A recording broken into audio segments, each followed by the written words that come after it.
നമസ്കാരം. 24 വാർത്താ പ്രഭാതത്തിലേക്ക് പ്രിയ പ്രേക്ഷകർക്ക് സ്വാഗതം. ഞാൻ ഗോകുൽ രവി. ഏറെ വാർത്തകൾ പ്രതീക്ഷിക്കുന്ന ദിനമാണ് ഇന്ന്. ADGP MR അജിത് കുമാറിന്റെ RSS നേതാക്കളുമായുള്ള കൂടിക്കാഴ്ചയിൽ DGPയുടെ റിപ്പോർട്ട് ഇന്ന് സമർപ്പിച്ചേക്കും എന്ന് പ്രതീക്ഷിക്കുന്നുണ്ട്.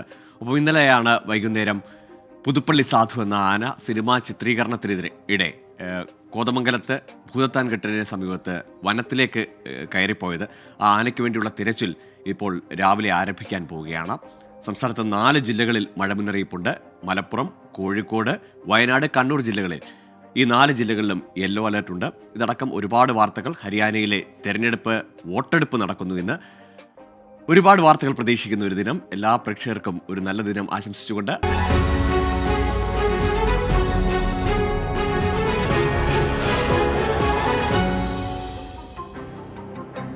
പ്രഭാത വാർത്തയിലേക്ക് വിശദമായി. PV അൻവർ MLA പരാതിയിൽ ADGP MR അജിത് കുമാറിനെതിരെ DGPയുടെ അന്വേഷണ റിപ്പോർട്ട് ഇന്ന് സർക്കാരിന് കൈമാറും.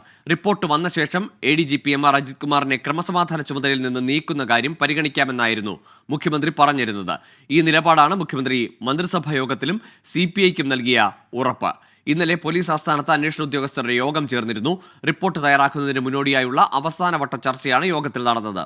സമഗ്രമായ റിപ്പോർട്ടാകും DGP സമർപ്പിക്കുക എന്നാണ് വിവരം. ADGP RSS കൂടിക്കാഴ്ച, കടത്തു സ്വർണം വീതം വെപ്പ്, മാമി തിരോധാനം, എടവണ്ണയിലെ കൊലപാതകം അടക്കം PV അൻവർ ഉന്നയിച്ച ആരോപണങ്ങളിലായിരുന്നു അന്വേഷണം. കോതമംഗലം ഭൂതത്താൻകെട്ടിൽ സിനിമാ ചിത്രീകരണത്തിനിടെ കാട്ടിലേക്ക് ഓടിക്കയറിയ ആനയ്ക്ക് വേണ്ടിയുള്ള തിരച്ചിൽ ഉടൻ ആരംഭിക്കും.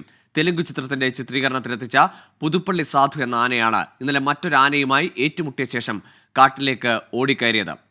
വിവരങ്ങളുമായി എബിൻ ജോസ് ചേരുന്നുണ്ട്. എബിൻ, ഈ ആന ഏത് ഭാഗത്താണ് ഉള്ളതെന്ന് ആനയുടെ ഉടമകൾക്കോ അല്ലെങ്കിൽ ആനയുമാരുടെ പാപ്പാന്മാർക്കോ അല്ലെങ്കിൽ ഫോറസ്റ്റ് ഉദ്യോഗസ്ഥർക്കോ ഇതുവരെയും കണ്ടെത്താനായിട്ടുണ്ടോ?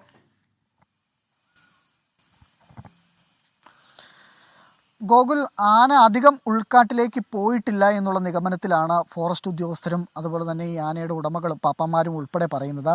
കാരണം നാട്ടാനയാണ്, അതുകൊണ്ട് തന്നെ ഇതേതെങ്കിലും തരത്തിൽ ഭയപ്പെട്ട് മാറി നിൽക്കുന്ന ഒരു സാഹചര്യമായിരിക്കും ഉള്ളത്. ഇന്നലെ വൈകുന്നേരം ആണ് ആന ഈ കാട്ടിലേക്ക് ഓടിക്കയറി പോയത്. അതിനുശേഷം രാത്രി ആയതോടുകൂടി തെരച്ചിൽ അവസാനിപ്പിക്കുകയായിരുന്നു. കാരണം ഇരുട്ടായതോടുകൂടി കാട്ടിലേക്ക് പോയി തിരയാൻ പറ്റാത്ത സാഹചര്യമുണ്ടായിരുന്നു. ഇന്നിപ്പോൾ വെളിച്ചം വന്നതിന് ശേഷം തെരച്ചിൽ ആരംഭിക്കുമെന്നാണ് ഫോറസ്റ്റ് ഉദ്യോഗസ്ഥർ പറഞ്ഞിട്ടുള്ളത്. നിലവിൽ ഉടൻ തന്നെ ഈ തെരച്ചിൽ ആരംഭിക്കുമെന്നാണ് നമുക്ക് അറിയാൻ സാധിക്കുന്നത്. ഏതായാലും 50ഓളം ഫോറസ്റ്റ് ഉദ്യോഗസ്ഥരടക്കം RRT സംഘം ഉൾപ്പെടെ 50ഓളം പേരാണ് ഈ തുണ്ട ഫോറസ്റ്റ് റേഞ്ചിന് പരിസരത്ത് ഉള്ള കാടുകളിൽ പരിശോധന നടത്തുന്നത്. ഇന്നലെ വൈകുന്നേരമാണ് ഈ തെലുങ്ക് സിനിമയുടെ ഷൂട്ടിങ്ങിനായി ഇവിടെ എത്തിച്ച ആനകൾ തമ്മിൽ സംഘടന ഉണ്ടാവുകയും പുതുപ്പള്ളി സാധു എന്ന് പറയുന്ന ആന വിരണ്ടോടി കാട്ടിലേക്ക് പോവുകയും ചെയ്തത്. 5 ആനകളെയായിരുന്നു ഈ ഷൂട്ടിങ്ങിനായി തെലുങ്ക് സിനിമയുടെ ഷൂട്ടിങ്ങിനായി ഇവിടെ എത്തിച്ചിരുന്നത്. ഇതിൽ 2 ആനകൾ തമ്മിൽ സംഘർഷം ഉണ്ടാവുകയും ഈ സാധു കാട്ടിലേക്ക് ഓടിക്കയറുകയുമായിരുന്നു. ബാക്കിയുള്ള 4 ആനകളെ ഇന്നലെ തന്നെ ഇവിടെ നിന്ന് മാറ്റിയിരുന്നു. കഴിഞ്ഞ 5 ദിവസമായി ഈ ഷൂട്ടിംഗ് പുരോഗമിക്കുന്നുണ്ട്. തെലുങ്ക് സിനിമയാണ്. ഏതായാലും ആന ഉൾക്കാട്ടിലേക്ക് പോയിട്ടില്ല എന്നുള്ളൊരു നിഗമനത്തിലാണ് ഇപ്പോൾ പരിശോധന നടത്തുന്നത്. ഇന്നലെ രാത്രിയും വനപാലകരുടെ സംഘം ഈ പരിസര പ്രദേശങ്ങളിലെല്ലാം ഉണ്ടായിരുന്നു. ആന തിരികെ എത്തുമെന്നുള്ളൊരു നിഗമനത്തിലായിരുന്നു പാപ്പന്മാരടക്കമുള്ളത്. കാരണം ആനയുടെ വാഹനം തന്നെ ഈ പരിസരത്ത് അതുകൊണ്ട് തന്നെ പാർക്ക് ചെയ്തിട്ടുണ്ടായിരുന്നു. പക്ഷേ ആന ഇന്നലെ രാത്രി മടങ്ങി വന്നിട്ടില്ല. അതുകൊണ്ട് തന്നെ കാട്ടിലേക്ക് കയറി സെർച്ചിങ് നടത്താനാകും. ഏകദേശം 10 മണിക്കുള്ളിൽ തന്നെ കണ്ടെത്താൻ സാധിക്കും. അകത്തേക്ക് ഉൾക്കാട്ടിലേക്ക് പോയിട്ടില്ല എന്നുള്ള നിഗമനമാണ് ഫോറസ്റ്റ് ഉദ്യോഗസ്ഥർ നൽകുന്നത്. ശരി, എബിനാണ് കോതമംഗലത്ത് നിന്ന് വിവരങ്ങൾ നൽകിയത്. പുതുപ്പള്ളി സാധു എന്ന ആനയാണ് സിനിമാ ചിത്രീകരണത്തിനിടെ കാട്ടിലേക്ക് ഓടിക്കയറിപ്പോയത്. ആനയ്ക്ക് വേണ്ടിയുള്ള തെരച്ചിൽ അല്പസമയത്തിനകം വിപുലമായ ഫോറസ്റ്റ് സംഘത്തിന്റെ നേതൃത്വത്തിൽ ആരംഭിക്കും. ഷിരൂർ മണ്ണിടിച്ചിലിൽ മരിച്ച അർജുന്റെ കുടുംബത്തിന് നേരെയുള്ള സൈബർ ആക്രമണ കേസിലെ പ്രതിപട്ടികയിൽ നിന്ന് ലോറി ഉടമ മനാഫിനെ ഒഴിവാക്കിയേക്കും. കുടുംബം അന്വേഷണ സംഘത്തിന് നൽകിയ മൊഴിയിൽ മനാഫിന്റെ പേര് എടുത്തു പറഞ്ഞിട്ടില്ല. അഭിജിത്ത് മുഴക്കുന്ന് ചേരുന്നുണ്ട് വിവരങ്ങളുമായി കോഴിക്കോട് നിന്ന്. അഭിജിത്ത്, മനാഫിനെ പ്രതി ചേർത്തതും അതിനുശേഷം മനാഫിന്റെ പ്രതികരണങ്ങളുമൊക്കെ ഇന്നലെ കണ്ടതാണ്. ഇപ്പോൾ അന്വേഷണ സംഘത്തിന്റെ ഭാഗത്തു നിന്ന് ഇങ്ങനെയൊരു നീക്കം അതെന്തുകൊണ്ടാണ്?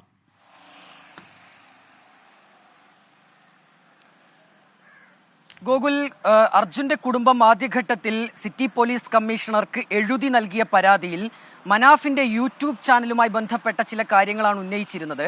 അതായത് ഈ യൂട്യൂബ് ചാനലിന് കീഴെ വരുന്ന ചില വിദ്വേഷ കമന്റുകൾ അത് തങ്ങളെ മാനസികമായി വളരെ വിഷമത്തിലാക്കുന്നു എന്നുള്ള കാര്യം കുടുംബം എഴുതി നൽകിയിരുന്നു. ഇതിന്റെ അടിസ്ഥാനത്തിലാണ് കമ്മീഷണർ ഈ പരാതി ചേവായൂർ പോലീസിലേക്ക് കൈമാറുകയും തുടർന്ന് ഈ മനാഫിനെതിരെ ഉൾപ്പെടെ പോലീസ് കേസെടുക്കുകയും ചെയ്തത്.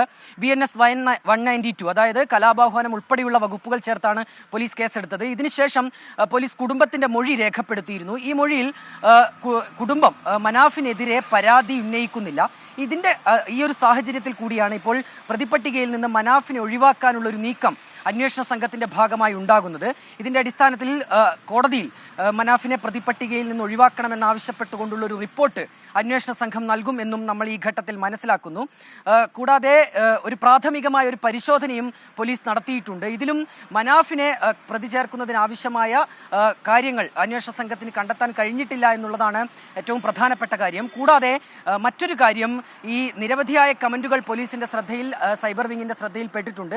അന്വേഷണ സംഘം അതുമായി ബന്ധപ്പെട്ട് കൂടുതൽ അന്വേഷണവും നടത്തുന്നുണ്ട്. അതായത് കുടുംബത്തിനെതിരെ വിദ്വേഷം ജനിപ്പിക്കുന്ന രീതിയിലുള്ള കമന്റുകൾ അത് സോഷ്യൽ മീഡിയയിൽ, പ്രത്യേകിച്ച് ഫേസ്ബുക്കിലും യൂട്യൂബിലുമൊക്കെ വളരെയധികം മുന്നോട്ട് കൊണ്ടുപോകുന്നുണ്ട്. അത് തങ്ങൾക്ക് വലിയ പ്രയാസം ഉണ്ടാകുന്നതായി കുടുംബം അറിയിച്ചിട്ടുണ്ട്. കൂടുതൽ പേരെ പ്രതി ചേർക്കാൻ, അതായത് ഇത്തരം കമന്റുകൾ ഇടുന്ന കൂടുതൽ പേരെ പ്രതി ചേർക്കാനുള്ള ഒരു സാധ്യത നിലനിൽക്കുന്നുമുണ്ട്. ഗോകുൽ. ശരി, അഭിജിത്ത് മുഴക്കുന്നാണ് വിവരങ്ങൾ നൽകിയത് കോഴിക്കോട് നിന്ന്. ഹരിയാന ഇന്ന് വിധി എഴുതും. രാവിലെ 7 മണി മുതൽ വൈകിട്ട് 6 വരെയാണ് പോളിംഗ്. ഒറ്റഘട്ടമായി നടക്കുന്ന തെരഞ്ഞെടുപ്പിൽ 90 മണ്ഡലങ്ങളാണ് ജനവിധി തേടുന്നത്. 1031 സ്ഥാനാർത്ഥികളാണ് മത്സരരംഗത്തുള്ളത്. വിവരങ്ങളുമായി വിനീത വിജി ചേരുന്നു ഹരിയാനയിൽ നിന്ന്. വിനീത, വലിയ പ്രചാരണം നടന്ന ദേശീയ നേതാക്കളടക്കം ക്യാമ്പ് ചെയ്ത് ദിവസങ്ങളോളം പ്രചാരണം നടത്തിയ ശേഷമുള്ള തെരഞ്ഞെടുപ്പാണ്. എങ്ങനെയാണ് ക്രമീകരണങ്ങൾ? ഏറ്റവും പ്രധാനപ്പെട്ട ശ്രദ്ധേയമായ മത്സരങ്ങൾ എവിടെയൊക്കെ?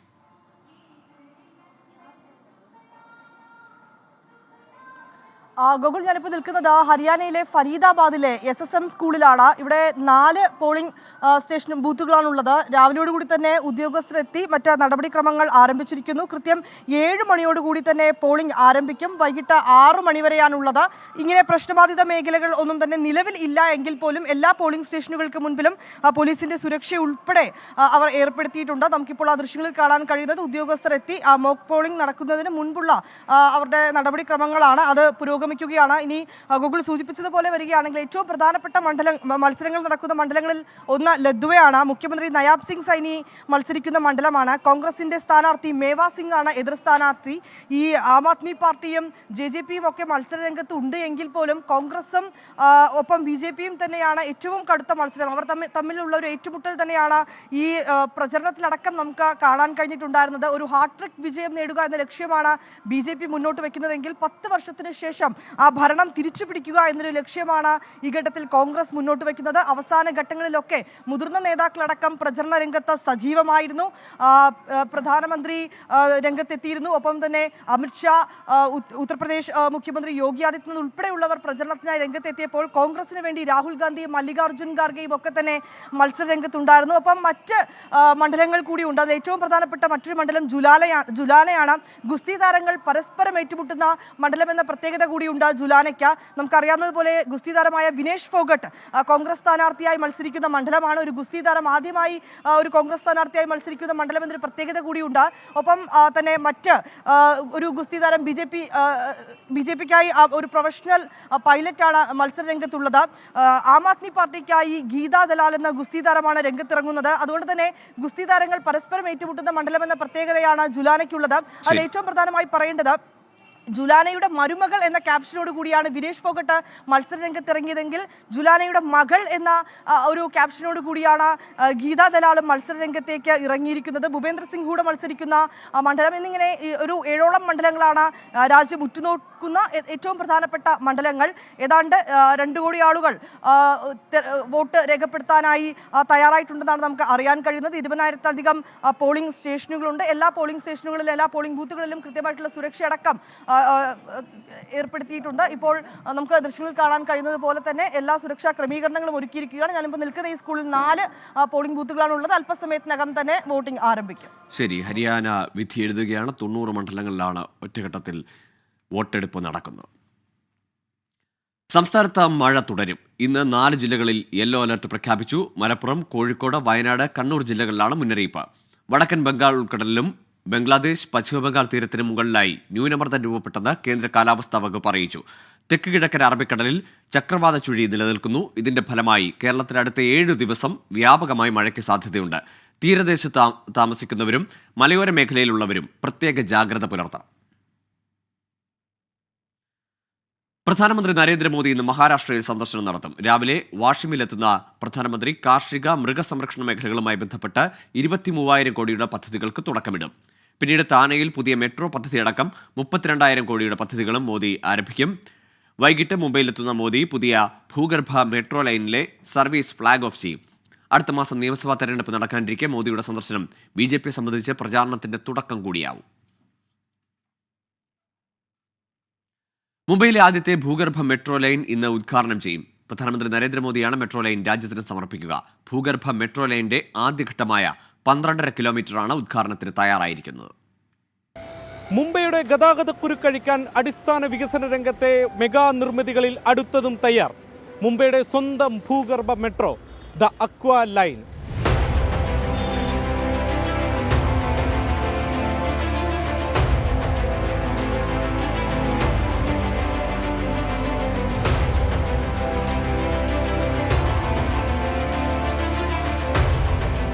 ആരെ കോളനി മുതൽ കൊളാബ് വരെ ഏതാണ്ട് 33.5 കിലോമീറ്റർ ദൂരമാണ് ഈ അക്വ ലൈൻ. അതിൻ്റെ ആദ്യഘട്ടമാണ് പ്രധാനമന്ത്രി ഇന്ന് ഉദ്ഘാടനം ചെയ്യുന്നത്. അതായത് ആരെ കോളനി മുതൽ BKC വരെ 12 കിലോമീറ്റർ ദൂരം.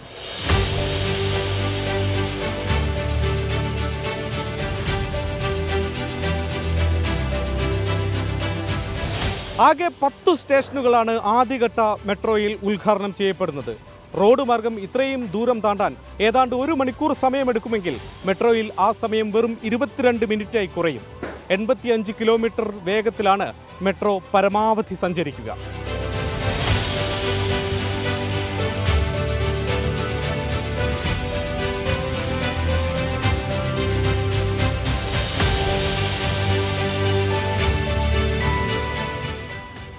ഒൻപത് ട്രെയിനുകളാണ് അക്വ ലൈനിൽ സർവീസ് നടത്തുക. ദിവസവും 96 ട്രിപ്പുകൾ. 6 ലക്ഷത്തിലധികം യാത്രക്കാരെയാണ് പ്രതിദിനം പ്രതീക്ഷിക്കുന്നത്.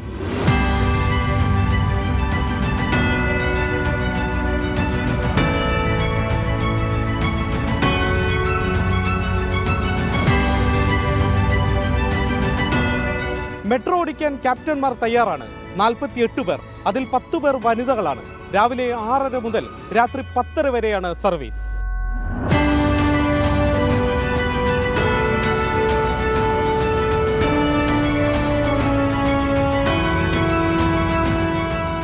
മെട്രോ ലൈൻ 3 അഥവാ അക്വ ലൈനിന് ചെലവിടുന്ന തുകയെക്കുറിച്ച് ഇനി നമുക്ക് പറയാം.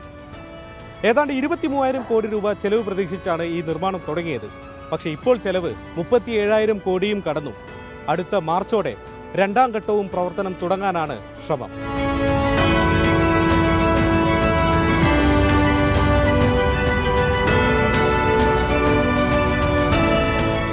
നിലവിലുള്ള മെട്രോ ലൈനുകൾക്കൊപ്പം അക്വ ലൈൻ കൂടി തയ്യാറാവുന്നതോടെ നിരത്തിലെ തിരക്ക് കുറയുമെന്ന് പ്രതീക്ഷിക്കാം. യാത്രക്കാരുടെ എണ്ണം കൊണ്ട് സബർബൻ സർവീസുമായി താരതമ്യം അർഹിക്കുന്നില്ലെങ്കിലും മുംബൈക്കാരുടെ ദീർഘകാല സ്വപ്നമാണ് സജീവമായ മെട്രോ ലൈൻ. മുംബൈയിൽ നിന്നും വരുൺ വടശ്ശേരിക്കൊപ്പം ശ്രീനാഥ് ചന്ദ്രൻ, 24. മഞ്ചേശ്വരം കോഴക്കേസിൽ BJP സംസ്ഥാന അധ്യക്ഷൻ K. സുരേന്ദ്രൻ നൽകിയ വിടുതൽ ഹർജിയിൽ കോടതി ഇന്ന് വിധി പറയും. കേസിൽ K. സുരേന്ദ്രൻ ഉൾപ്പെടെയുള്ള പ്രതികളോട് ഇന്ന് ഹാജരാവാൻ കോടതി ആവശ്യപ്പെട്ടിട്ടുണ്ട്. നിരവധി തവണ കേസ് പരിഗണിച്ചെങ്കിലും വിധി പറയുന്നതിനു വേണ്ടി കോടതി മറ്റൊരു ദിവസത്തേക്ക് മാറ്റുകയായിരുന്നു. കേസിൽ തെളിവില്ലെന്നും കേസ് നിലനിൽക്കില്ലെന്നുമാണ് പ്രതിഭാഗത്തിന്റെ വാദം.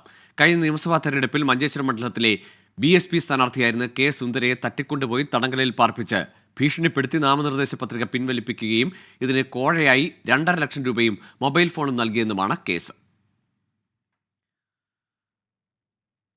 തൃശൂരിൽ ATM കൊള്ളയടിച്ച കേസിലെ പ്രതികളെ എത്തിച്ച് ഇന്ന് തെളിവെടുക്കും. ഹരിയാന സ്വദേശികളായ 5 പ്രതികളെ തമിഴ്നാട്ടിൽ നിന്ന് തൃശൂർ ഈസ്റ്റ് പോലീസ് ഇന്നലെ നാട്ടിലെത്തിച്ചിരുന്നു. കോടതിയിൽ ഹാജരാക്കിയ പ്രതികളെ 5 ദിവസത്തേക്ക് പോലീസ് കസ്റ്റഡിയിൽ വിട്ട പശ്ചാത്തലത്തിലാണ് നടപടി. പ്രതികൾ മോഷണം നടത്തിയ 3 ATMകളിലും എത്തിച്ച് തെളിവെടുക്കും. തൃശൂർ ഷൊർണൂർ റോഡിലെ ATMലാണ് ആദ്യം പ്രതികളെ തെളിവെടുപ്പിനെത്തിക്കുക. പ്രതികളെ വിശദമായി ചോദ്യം ചെയ്ത് കൂടുതൽ വിവരങ്ങൾ ശേഖരിക്കാനാണ് പോലീസ് നീക്കം. ദേശീയപാതയിൽ വെച്ച് തന്നെയാണ് കണ്ടെയ്നർ ലോറിക്ക് അകത്തേക്ക് മോഷണശേഷം പ്രതികൾ സഞ്ചരിച്ച കാർ കയറ്റിയതെന്നാണ് പോലീസ് കണ്ടെത്തൽ. തെക്കൻ ബെയ്റൂത്തിൽ വ്യോമാക്രമണം കടുപ്പിച്ച് ഇസ്രയേൽ. ആക്രമണത്തിന് മുന്നോടിയായി 30 ഗ്രാമങ്ങളിൽ നിന്ന് ഒഴിഞ്ഞു പോകണമെന്ന് ഇസ്രയേൽ നിർദ്ദേശം നൽകി. ജനങ്ങൾ ഒഴിഞ്ഞു പോകുന്നതിനിടെ ലെബനനിലെ പ്രധാന റോഡിന് നേരെ ആക്രമണമുണ്ടായി. സിറിയയുമായി അതിർത്തി പങ്കിടുന്ന റോഡിലാണ് ആക്രമണമുണ്ടായത്. 24 മണിക്കൂറിനിടെ 37 പേരാണ് ലെബനനിൽ കൊല്ലപ്പെട്ടത്. അതിനിടെ യമനിലെ ഹൂതി കേന്ദ്രങ്ങൾക്ക് നേരെ അമേരിക്ക ആക്രമണം നടത്തി. യമന് സമീപം പറന്ന അമേരിക്കൻ ഡ്രോണുകൾ ഹൂതികൾ വെടിവെച്ചിട്ടതിന് തിരിച്ചടിയായാണ് ആക്രമണമെന്നാണ് വിവരം. കഴിഞ്ഞ ദിവസം ഇസ്രയേലിനെതിരെയുള്ള ഇറാന്റെ ആക്രമണം ഏറ്റവും കുറഞ്ഞ ശിക്ഷയാണെന്ന് ഇറാന്റെ പരമോന്നത നേതാവായ ആയത്തുള്ള അലി ഖമനേയി അഭിപ്രായപ്പെട്ടിരുന്നു. 5 വർഷത്തിന് ശേഷം നടത്തിയ പ്രഭാഷണത്തിൽ അമേരിക്കയെ പേപ്പട്ടിയെന്നും ഇസ്രയേലിനെ ചെന്നായി ഭരണകൂടമെന്നുമാണ് ഖമനേയി വിശേഷിപ്പിച്ചത്. പാലക്കാട് കാഞ്ഞിരപ്പുഴ ഡാമിന് ചോർച്ചയെന്ന ആശങ്ക പങ്കുവച്ച് നാട്ടുകാർ. ഡാമിന്റെ ഷട്ടറുകൾക്ക് സമീപം ഇടതുവശത്തെ ചുവരിൽ 50 മീറ്ററോളം ഭാഗത്താണ് ചോർച്ച. ഇത് മാസങ്ങളായുള്ള ചോർച്ചയാണെന്നും ആശങ്കപ്പെടാനില്ലെന്നുമാണ് ജീവനക്കാരുടെ വാദം. 1983 നിർമ്മാണം പൂർത്തിയാക്കിയ ഡാമിന് മതിയായ അറ്റകുറ്റപ്പണികൾ നടത്തിയിരുന്നില്ല. ഇതാണ് ബലക്ഷയത്തിന് കാരണമെന്നാണ് വിലയിരുത്തൽ. ഇപ്പോൾ മഴയില്ലാത്തപ്പോഴും ഡാമിൽ നിന്ന് വെള്ളം ചോരുന്നുണ്ട്. വെള്ളത്തോടൊപ്പം ചെളിയും പുറത്തേക്ക് വരുന്നത് ചുവരിന് ബലക്ഷയവും വിള്ളലുമുണ്ടെന്നതിൻ്റെ സൂചനയാണെന്നാണ് വിദഗ്ധർ വിലയിരുത്തുന്നത്. അന്ന് പൊതുസമൂഹം ഉന്നയിച്ച സംശയങ്ങളാണ് ഇന്ന് ശരിയെന്ന് വന്നിരിക്കുന്നത്. ഇത് ഗുരുതരമായ വീഴ്ചയാണ്. അന്ന് നിർവഹണ ഉദ്യോഗസ്ഥരായിരുന്ന ഉദ്യോഗസ്ഥർക്കെതിരെ ശക്തമായ അന്വേഷണം നടത്തി അവർക്കെതിരെ നിയമ നടപടികൾ സ്വീകരിക്കാൻ സർക്കാർ തയ്യാറാകണം. കേരളത്തിന്റെ ടൂറിസം ഭൂപടത്തിൽ നിർണായക സ്ഥാനമുള്ള കാഞ്ഞിരപ്പുഴ ഡാം സംരക്ഷിക്കാൻ അടിയന്തര അറ്റകുറ്റപ്പണി വേണമെന്നാണ് നാട്ടുകാരും പൊതുപ്രവർത്തകരും ആവശ്യപ്പെടുന്നത്. 24 പാലക്കാട്. പോസ്റ്റ് ഓഫീസിന്റെ ATM അടച്ച് 9 മാസം പിന്നിട്ടിട്ടും കുറവുകൾ പരിഹരിച്ച് തുറന്നു നൽകുന്നില്ലെന്ന ആക്ഷേപം. ചെങ്ങന്നൂർ വൈദ്യുതി ഭവന് തൊട്ടടുത്തുള്ള ഹെഡ് പോസ്റ്റ് ഓഫീസിന് ഉള്ളിലെ ATMനാണ് ഈ ദുരവസ്ഥ. UPSലെ പിഴവ് കാരണം കഴിഞ്ഞ ഡിസംബറിലാണ് ATM അടച്ചത്. ഓഫീസ് സംവിധാനത്തിലുള്ള UPSലേക്ക് ATM കൂടി ഘടിപ്പിക്കാൻ പരിശ്രമം ഉണ്ടായെങ്കിലും പിന്നീട് അത് വേണ്ടെന്ന് വെച്ചു. കൂടുതൽ കപ്പാസിറ്റി താങ്ങാനുള്ള ശേഷിയില്ലാത്തതാണ് കാരണം. ഇന്ത്യ പോസ്റ്റ് പേയ്മെന്റ് ബാങ്ക് സംവിധാനവും തപാൽ വകുപ്പും തമ്മിലുള്ള ധാരണക്കുറവാണ് നിലവിലെ സ്ഥിതിക്ക് കാരണമെന്ന് ഇടപാടുകാർ പറയുന്നു. ആയിരക്കണക്കിന് ഉപഭോക്താക്കൾക്ക് സേവനം ലഭിച്ചിരുന്ന ATMാണിത്. തൊട്ടടുത്തുള്ള മാർക്കറ്റിൽ വരുന്നവർക്കും പണത്തിന് ഉപകാരപ്പെടുമായിരുന്നു. സമീപത്തെങ്ങും മറ്റു ബാങ്കുകളുടെ ATM ഇല്ല എന്നതാണ് മറ്റൊരു വസ്തുത. പോരായ്മകൾ പരിഹരിച്ച് എത്രയും വേഗം ATM കൗണ്ടർ തുറക്കണമെന്നാണ് ആവശ്യം. ഇതോടൊപ്പം ഓഫീസ് വളപ്പിൽ നിന്ന് മാറ്റി റോഡിന്റെ വശത്തേക്ക് ATM കൗണ്ടർ സ്ഥാപിക്കണമെന്നും ഇടപാടുകാർ ആവശ്യപ്പെടുന്നു. 5 മണിക്ക് ശേഷം അടച്ച് ജനങ്ങൾക്ക് പിന്നീട് അതിന്റെ സർവീസ് കിട്ടാവുന്നത് ഒഴിവാക്കാൻ വേണ്ടിയിട്ട് ഈ മെയിൻ റോഡിനോട് ചേർന്ന് തന്നെ അവരുടെ പ്രോപ്പർട്ടിക്ക് പോസ്റ്റ് ഓഫീസിന് പ്രോപ്പർട്ടി ഉണ്ട്. ആ പ്രോപ്പർട്ടി തന്നെ മെയിൻ റോഡിനോട് ചേർന്ന് പുതിയൊരു ചെറിയ കൗണ്ടർ ഓപ്പൺ ആക്കി അത് 24 മണിക്കൂർ പ്രവർത്തിക്കാൻ സാധിച്ചാൽ അതാണ് ഏറ്റവും വലിയ സഹായം ജനങ്ങൾക്ക് ചെയ്യാൻ പറ്റുന്നത്. ജനങ്ങൾക്ക് വളരെയേറെ പ്രയോജനപ്പെടേണ്ട ATM കൗണ്ടറാണ് നിശ്ചലമായിരിക്കുന്നത്. അടിയന്തരമായി പ്രശ്നങ്ങൾ പരിഹരിച്ച് ATM പഴയതുപോലെ പ്രവർത്തന സജ്ജമാക്കണമെന്നാണ് ആവശ്യം. നമ്മളൊരു ചെക്കുമായിട്ട് അവിടെ ചെല്ലുമ്പോൾ ഭയങ്കര തിരക്കാണ്. നമ്മൾ മണിക്കൂറുകൾ കാത്തു നിന്നെങ്കിൽ മാത്രമേ നമുക്കൊരു 1000 രൂപയോ 2000 രൂപയോ എടുക്കാൻ വേണ്ടിയായിരിക്കും പോകുന്നത്. അത് മണിക്കൂറുകൾ നമ്മളെ സമയം അവിടെ പോവുകയാണ്. നിലവിൽ പണത്തിനായി ചെക്കുമായി പോയാൽ മണിക്കൂറുകളോളം കാത്തു നിൽക്കേണ്ട അവസ്ഥയാണ് പോസ്റ്റ് ഓഫീസിൽ. പ്രായമായവരടക്കം ഇതുമൂലം വലിയ ബുദ്ധിമുട്ടാണ് അനുഭവിക്കുന്നത്. 24 ആലപ്പുഴ. വനിതാ T20 ലോകകപ്പിൽ നിലവിലെ ചാമ്പ്യന്മാരായ ഓസ്ട്രേലിയയ്ക്ക് ഇന്ന് ആദ്യ മത്സരം. ഉച്ചതിരിഞ്ഞ് 3:30 നടക്കുന്ന മത്സരത്തിൽ ശ്രീലങ്കയാണ് എതിരാളികൾ. ഇതുവരെ നടന്ന 8 ലോകകപ്പുകളിൽ 6ലും ജേതാക്കളായാണ് ഓസ്ട്രേലിയ. രാത്രി 7:00 നടക്കുന്ന രണ്ടാം മത്സരത്തിൽ മുൻ ചാമ്പ്യന്മാരായ ഇംഗ്ലണ്ട് ബംഗ്ലാദേശിനെ നേരിടും.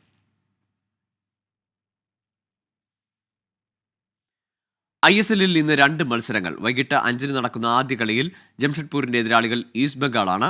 6 പോയിന്റോടെ ജംഷഡ്പൂർ 3-മതും എല്ലാ മത്സരങ്ങളിലും തോറ്റ ഈസ്റ്റ് ബംഗാൾ അവസാന സ്ഥാനത്തുമാണ്. രാത്രി 7:30 നടക്കുന്ന രണ്ടാം മത്സരത്തിൽ മോഹൻ ബഗാൻ മുഹമ്മദൻസ് FCയെ നേരിടും. 4 പോയിന്റാണ് ഇരു ടീമിനുമുള്ളത്.